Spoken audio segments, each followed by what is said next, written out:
kwa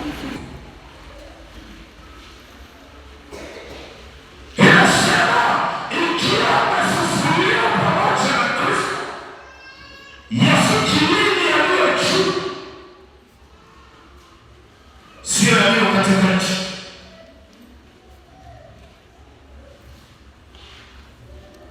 Sasa unakuta watu mazungumzo yote ni shetani tu, waganga, shetani nzima wako kwenye shikome, wanasimuliana tu manao.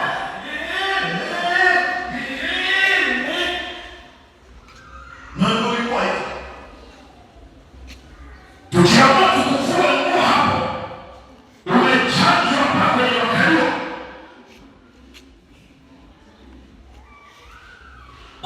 Kwa sababu hukuwa na Mungu wa kweli na wazazi hawakuwa na Mungu. Kwa hiyo ulichowakuta wanakiabudu na kukiongelea ndicho kilicho